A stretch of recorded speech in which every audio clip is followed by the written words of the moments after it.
Selamat datang di Belajar Sejarah. Di video ini, kita akan membedah misteri Stonehenge berdasarkan temuan arkeologi, ilmu pengetahuan, dan jejak sejarah yang masih tersisa. Ini bukan soal mitos semata. Ini tentang kecerdasan manusia di masa lalu. Bayangin kamu berdiri di tengah padang rumput luas di Inggris Selatan. Anginnya dingin, langit sering kelabu, dan di depan kamu berdiri lingkaran batu raksasa yang sudah ada ribuan tahun sebelum piramida Mesir selesai dibangun. Namanya Stonehenge. Batu-batu ini bukan batu kecil. Sebagian beratnya bisa sampai 25 ton. Dan yang bikin orang bertanya-tanya sejak ratusan tahun lalu adalah satu hal sederhana. Siapa yang membangun ini dan untuk apa? Karena Stonehenge bukan cuma tumpukan batu. Ia disusun dengan pola, arah, dan presisi yang anehnya sangat terencana. Padahal dibangun oleh manusia prasejarah. Tanpa roda, tanpa besi, tanpa mesin, dan sampai hari ini, Stonehenge masih jadi salah satu misteri terbesar dalam sejarah manusia. Kalau kita mundur ke masa lalu, Stonehenge dibangun sekitar 3.000 tahun sebelum Masehi. Artinya, ini sudah ada sekitar 5.000 tahun yang lalu. Dan yang menarik, Stonehenge tidak dibangun dalam satu waktu. Ia dibangun dalam beberapa tahap.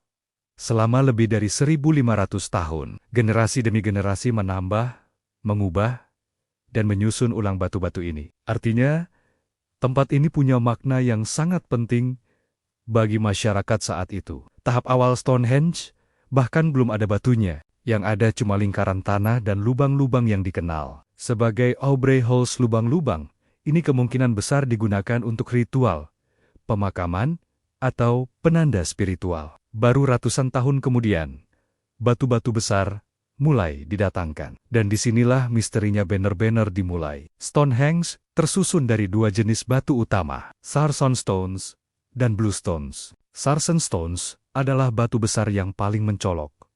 Tingginya bisa sampai 7 meter dan beratnya luar biasa. Batu ini berasal dari daerah Marlborough Downs, sekitar 30 km dari Stonehenge. 30 km mungkin terdengar dekat sekarang, tapi bagi manusia prasejarah, itu jarak yang ekstrem. Belum lagi Blue Stones. Blue Stones berasal dari pegunungan Preseli di Wales, jaraknya lebih dari 200 km dari Stonehenge. Dan ini bukan jalur lurus. Ada sungai, bukit, lembah, dan laut kecil yang harus dilewati. Pertanyaannya sederhana, tapi bikin pusing. Bagaimana manusia, tanpa teknologi modern, bisa memindahkan batu seberat itu sejauh ratusan kilometer? Tidak ada bukti mereka punya roda.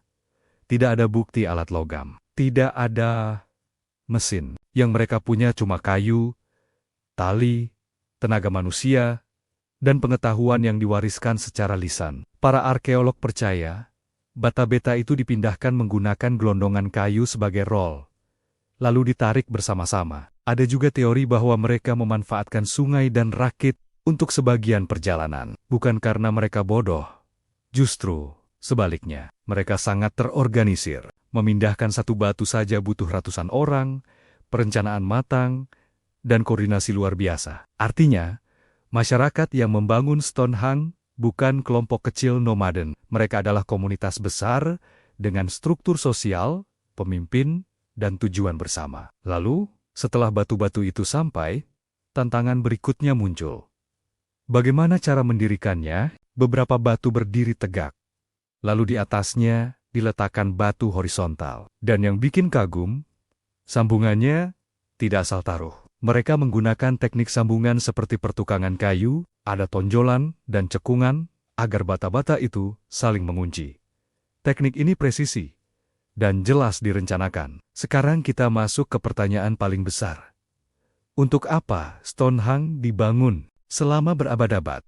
Jawabannya berubah-ubah. Di abad pertengahan, orang percaya Stonehenge dibangun oleh penyihir. Ada yang bilang oleh Merlin dari legenda Raja Arthur. Masuk abad ke-18 dan 19, muncul teori bahwa Stonehenge adalah kuil Druid, pendeta kuno bangsa Celtic. Masalahnya, bangsa Druid muncul ribuan tahun setelah Stonehenge dibangun. Jadi, teori ini runtuh.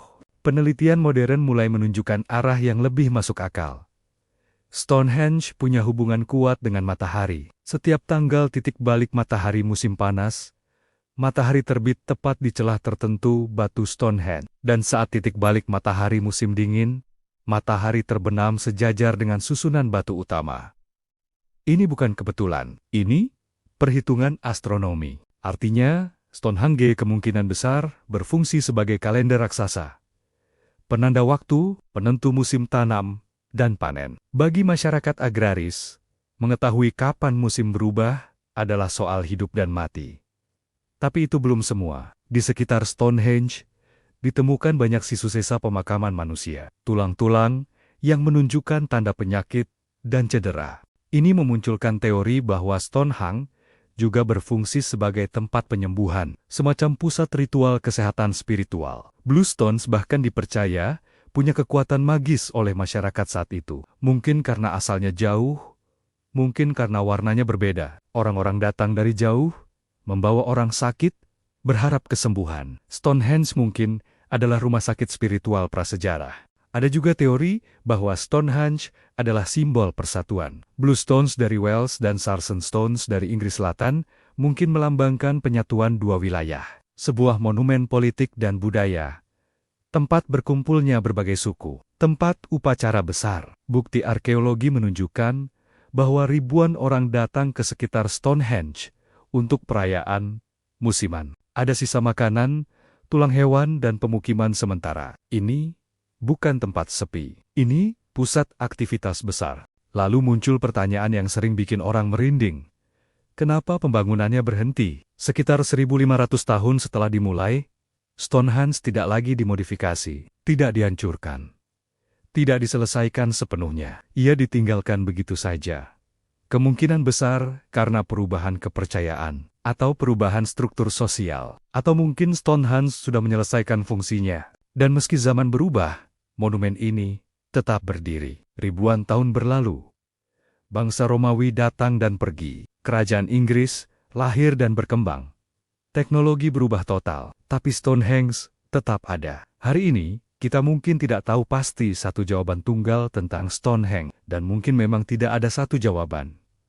Stonehenge bisa jadi kalender, tempat ritual, pusat penyembuhan, simbol persatuan, atau semuanya sekaligus. Dan justru disitulah keindahannya. Stonehenge mengingatkan kita bahwa manusia prasejarah bukan manusia primitif yang bodoh. Mereka cerdas, terorganisir, punya pengetahuan astronomi, punya spiritualitas, dan punya kemampuan teknik yang luar biasa. Tanpa mesin, tanpa teknologi modern, tanpa catatan tertulis, hanya dengan pengetahuan, kerjasama, dan keyakinan. Dan sampai hari ini, Stonehenge masih berdiri, menantang kita untuk terus bertanya dan terus belajar. Karena mungkin misteri terbesar Stonehenge bukan soal batunya, tapi soal manusia yang membangunnya. Terima kasih sudah menonton. Sampai jumpa di misteri sejarah berikutnya, di Belajar Sejarah.